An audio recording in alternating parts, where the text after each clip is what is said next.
जय हिंद दोस्तों, स्वागत है आप लोग का ग्लिफरी स्टडी में।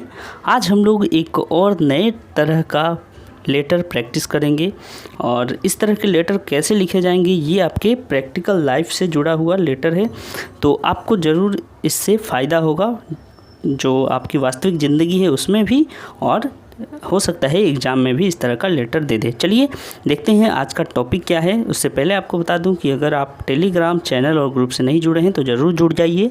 यहीं पर आपको टॉपिक भी मिलेगा और पीडीएफ भी मिलेगा। ओके, चलिए अब आते हैं, देखते हैं टॉपिक क्या है।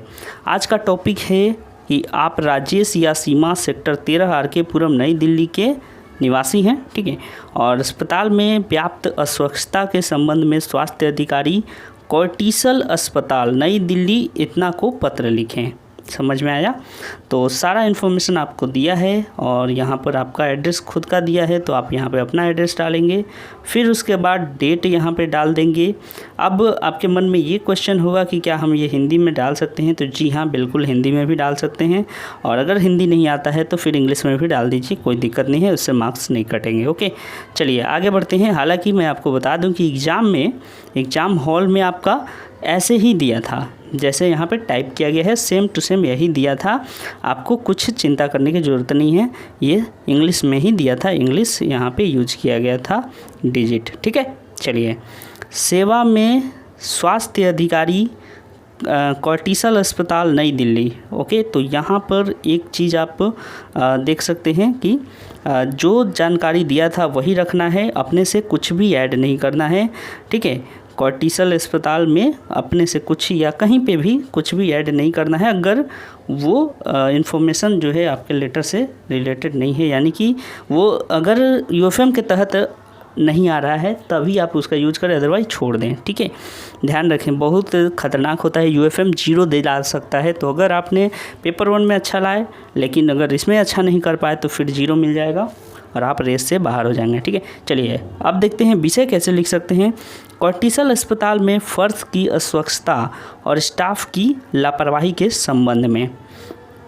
अब यहाँ पे टॉपिक अलग अलग किस तरीके से पूछ सकता है कि अस्पताल से जुड़ा हुआ ये पत्र है, तो आपसे और भी तरह तरह की वो टॉपिक डाल के पूछ सकता है कि जो रोगी हैं उनके संग दुर्व्यवहार हो गया है तो उसके लिए पत्र लिख दीजिए, या फिर फीस ज़्यादा मांगा जा रहा है, या फिर नर्सिंग स्टाफ जो है वो कुछ गलत गतिविधि कर रहे हैं आपके मरीज के साथ, उनके संग दुर्व्यवहार कर, तो कुछ भी टॉपिक एक दे देगा तो आपको इसी तरीके से लिख देना है। समझ में आया? चलिए, तो अब यहाँ पे हम लोग महोदय या फिर महोदया का प्रयोग करेंगे। मैं आपका ध्यान कोर्टिसल अस्पताल के अस्वच्छ, ठीक है, देखिए, मैं आपका ध्यान कोर्टिसल अस्पताल के अस्वच्छ वातावरण और नर्सिंग, ठीक है, नर्सिंग और हाउसकीपिंग स्टाफ के लापरवाह रवैये की ओर आकर्षित करना चाहता हूँ, ठीक है। तो यहाँ पे स्टाफ की जगह पे आप कर्मचारी भी लिख सकते हैं। स्टाफ इंग्लिश शब्द है तो आप इसका हिंदी कर्मचारी शब्द भी लिख सकते हैं, ठीक है। वैसे आप कर्मचारी चयन आयोग में काम करेंगे तो कर्मचारी ही ज़्यादा बढ़िया रहेगा। ओके, चलिए नेक्स्ट, नर्सिंग और हाउसकीपिंग स्टाफ के लापरवाह रवैये के और आपका ध्यान जो है आकर्षित करना चाहता हूँ। यहाँ तक का इंट्रोडक्शन था। इंट्रोडक्शन काफ़ी छोटा है लेकिन आप जब इसको कॉपी में लिखेंगे तो ये कम से कम आपका 4-5 लाइन ले लेगा। ओके, अब आते हैं, इसको देखिए कैसे। अच्छा, एक चीज़ और कि जो लोग प्रैक्टिस कर रहे हैं कॉपी में घर में, तो वो कैसे कॉपी में प्रैक्टिस कर सकते हैं। आपको वेबसाइट पर या फिर टेलीग्राम में भी, टेलीग्राम का जो हम लोग का चैनल है यहाँ पर भी एक बुकलेट डाला गया है, ठीक है, क्वेश्चन बुकलेट, हूबहू जैसा एग्ज़ाम में आता है वैसा ही क्वेश्चन बुकलेट है। इसमें आपको सब कुछ डिटेल जो भी भरना होता है एग्ज़ाम हॉल में उसको दिया गया है। यहाँ पे बॉक्स बनाए गए हैं, सब कुछ एकदम ओरिजिनल जैसा है। तो आप क्या करिए, घर में उसमें प्रैक्टिस करिए।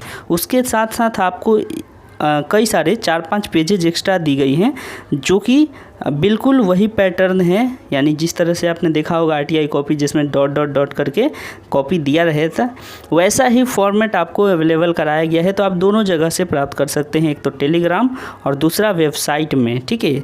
तो वेबसाइट का PDF कॉर्नर में जब जाएंगे आप तो आपको यहाँ पे मिल जाएगा, और नहीं तो टेलीग्राम में आपको खोजना पड़ेगा, ये यहाँ पर टेलीग्राम चैनल में आपको मिल जाएगा, ठीक है। तो इस कॉपी में प्रैक्टिस करने से क्या होगा कि अभी से आपका आदत लग जाएगा, ठीक है। तो इसीलिए आप उस पर ज़रूर प्रैक्टिस करें, वो आप उसका प्रिंट करवा लें, उसके बाद जेरोक्स करा कर उस पर प्रैक्टिस करें, ठीक है। चलिए अब देखिए हम लोग मेन बॉडी पार्ट कैसे लिख सकते हैं और क्या लिख सकते हैं वो समझते हैं। अस्पताल के नर्सिंग और हाउसकीपिंग स्टाफ मुश्किल से ही अपने कर्तव्यों का निर्वहन करते हैं। यहाँ के शौचालय बहुत गंदे और गीले हैं, ठीक है। गीले का मतलब क्या हो गया, गीले का मतलब समझ लीजिए पानी से भरा होता है, यानी कि जो मरीज़ है अगर ज़्यादातर पानी वहाँ पे है तो मरीज़ का तो फिसलने का चांस है, क्योंकि वो तो मरीज़ है, हो सकता है बीपी का वो पेशेंट हो या फिर कह सकते हैं शुगर का पेशेंट हो, तो उन लोग को तो चक्कर ऐसे ही आता है, और ऊपर से अगर गीला फर्श रहेगा तो उनको और दिक्कत होगी, इसीलिए यहाँ पे गीला शब्द यूज किया गया है, समझ में है। चलिए अब देखिए, नियमित सफाई नहीं होने से सदैव मल मूत्र का दुर्गंध आता रहता है, ठीक है, आता रहता है, यहाँ पे का नहीं होगा, तो यहाँ ध्यान रखें, सदैव जो है क्या होता है, मलमूत्र का दुर्गंध आता रहता है। यहाँ तक कि दवा घर भी अत्यधिक असंगठित है, दवाइयाँ इधर उधर बिखरी रहती हैं, उचित प्रबंधन नहीं होने के कारण डॉक्टरों द्वारा लिखी गई दवाएं खोजने में स्टाफ बहुत देर करते हैं। जल्दी जल्दी काम करने के लिए कहने पर मरीजों या उनके परिजनों के साथ बदतमीजी से बात करते हैं, ठीक है। तो यहाँ तक का पूरा अगर माजरा समझें तो क्या है, देखिए तो यहाँ तक का पूरा अगर बात समझने का कोशिश करें तो देखिए क्या निकल के आ रहा है कि मलमूत्र का दुर्गंध आते रहता है, साथ ही साथ असंगठित, यहाँ पे क्या लिखा है, असंगठित का मतलब होता है कि ठीक ढंग से नहीं, अनऑर्गेनाइज्ड, यानी कि दवाइयाँ इधर उधर बिखरी रहती हैं, उसी को असंगठित कहेंगे, समझ में आया। अच्छा, और इसके बाद कोई शब्द शायद आपको दिक्कत ना करे, तो देखिए प्रबंधन यानी मैनेजमेंट, ठीक है, और बाकी सब इजी वर्ड ही है तो आपको दिक्कत नहीं होगा। चलिए, तो हमने बता दिया कि भाई किस तरह का संकट है, क्या मुसीबत है, क्या हमारी समस्या है, वो हमने बता दिया। अब इसके बाद कंक्लूजन बताएंगे कि आप इसका निदान कैसे कर सकते हैं, क्या मेरी इच्छा है और क्या हम लोग चाह रहे हैं, मांग क्या है, वो बता देते हैं। मैं आपसे अनुरोध करता हूं कि कृपया सुधार के लिए तत्काल कदम उठाएं। अस्पताल में स्वच्छता के लिए कर्मचारियों को उचित निर्देश दें, ठीक है। कर्मचारियों द्वारा मरीजों या उनके परिजनों के साथ किए गए दुर्व्यवहार के लिए उचित कार्रवाई करें, ठीक है। तो कार्रवाई करें, किन पर कार्रवाई करें, तो कर्मचारियों पर करें, क्योंकि कर्मचारियों द्वारा की मरीजों या उनके परिजनों के साथ किए गए दुर्व्यवहार के लिए उन पर उचित कार्रवाई करें। तो ये क्या होगा कि हमारे कर्मचारियों के लिए तो एक सीख होगा, और दूसरा है कि जो आगे आने वाले मरीज होंगे और उनके परिजन होंगे उनके लिए ये सही होगा। तो इसीलिए यहाँ पर अपनी तरफ से जो आप शिकायत था उसका यहाँ पे निष्कर्ष बता दीजिए, और फिर इसके बाद एक लाइन का गैप देने के बाद धन्यवाद, फिर एक लाइन का गैप देने के बाद भवदीय राजेश, ओके।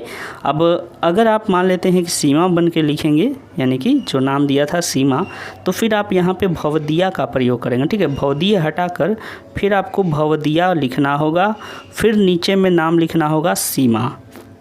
तो ये टर्म ज़रूर ध्यान रखें, बहुत इम्पोर्टेंट है। कई लोग क्या करते हैं, भवदिया लिख देते हैं और फिर अपना नाम नहीं। जब भवदिया लिख रहे हैं तो आप केवल सीमा ही लिखें, और अगर भवदीय लिख रहे हैं तो फिर राजेश लिखें। यहाँ पे मेल फीमेल का अंतर आ जाता है, इसीलिए ये टर्म समझ में आया होगा। चलिए, अब यही था पूरा आज का लेटर। दोस्तों कैसा लगा आप लोग ज़रूर कमेंट करके बताइएगा, और किसी तरह का हेल्प चाहिए तो आप लोग टेलीग्राम चैनल से और ग्रुप से जुड़ जाइए। यहाँ पर ग्रुप में आप जुड़ेंगे तो कई सारे दोस्त हैं, वहाँ पे आपको मदद मिल जाएगी, और चैनल से आपको PDF और टॉपिक मिल जाएंगे। चलिए मिलेंगे अगले वीडियो में, तब तक के लिए अपना ख्याल रखें। Thank you.